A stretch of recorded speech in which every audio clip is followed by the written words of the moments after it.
Hello YouTube, my name is Andrew, I broke my clavicle, and this is the second installment of Stories from Andrew.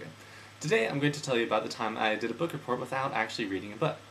As in my previous story, there's some background information which you can skip ahead to by clicking right here. Nowadays, I don't really read that often, but when I was a little boy, I was a really avid reader. I learned how to read right before school started, and I actually ended up getting in trouble on more than one occasion for following the instructions written on the page rather than the ones that the teacher had said in class. And by grade 2, I became such a fast reader that the teacher thought that I was just pretending to read the books, and she sent me to the resource lady to get my reading skills assessed and gave me a bad grade in language arts.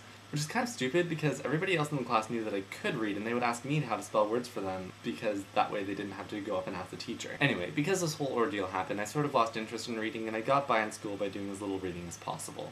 That caused me to get into quite a few problems, such as this one. I was in grade 8 and I had this English teacher that didn't really care anymore. He taught the same lesson plan every year, he never trimmed his nose hair, he never bleached his dead tooth, and he always gave me B's, no matter how well or how poorly I did. On more than one occasion, I had him convinced that he'd lost my assignments and he gave me more B's. Anyway, we had this huge book report to do, and I'd completely forgotten about it until somebody reminded me. I hadn't even picked out a book yet, let alone read one. Hell, I hadn't read a book since grade 5.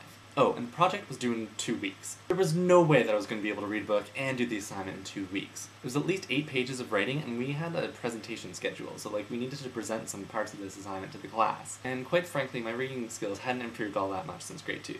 Thank you, Halifax Regional School Board. So I got thinking, and then it hit me. The usual thing to do in this scenario would be to watch a movie that's based on a book. But no, not Andrew Pumphrey, this guy right here, this guy, what he does? He makes up a book. I made up a book, and I did a book report on it. I could make up a book so far-fetched that it would never take off, say I found it downstairs in the bookshelf, say that my brother had burned it so that even if I were asked to bring it in, then I didn't have it anymore. So I spent the rest of that day reading the assignment sheet and trying to think of a plot to the book so that I could fill in all the assignments. And from this I created Jacqueline and the Strange Happening, which I later changed to Josephine and the Eccentric Man.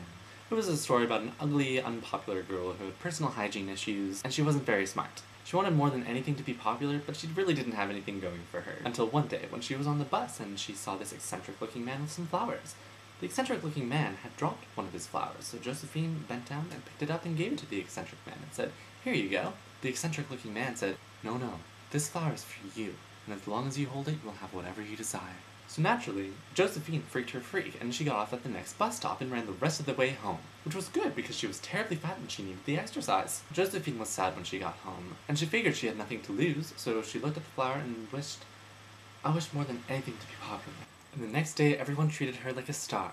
They complimented her greasy hair. They commented on how each pimple adds a touch of beauty to her face. And as time goes on, she asks for more things, and she gets all of them. Riches, a nice house, actually better looking skin, celebrity, fame, an acting career. But just getting everything you want takes the challenge out of everything. And Josephine soon spiraled into an abyss of depression. She took the nastiest knife from her beautiful kitchen, and she cut her wrists. Blood squirted out faster than a geyser, and with enough volume to fill her luxurious kitchen sink and spill out onto the floor. But instead of directing it to the sink, she didn't direct it anywhere, and it got all over her furniture. And by the way, one of the things we needed to present was our favorite scene of the book, and this is the one that I had chosen. The actual assignment is sitting around in my house somewhere, and I'll upload it somewhere if I can find it.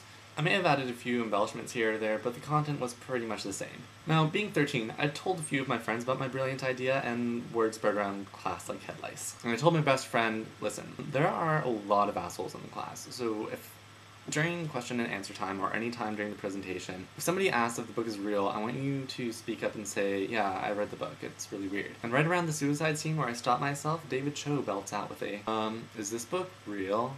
And my friend doesn't skip a beat. It was beautiful. I even made a poster for the movie starring Michael Jackson as the eccentric-looking man and Dakota Fanning as Josephine. At the beginning of the presentation, the class was really rowdy, and the teacher said that he would give me a bonus mark for being so cooperative with the class. My mark?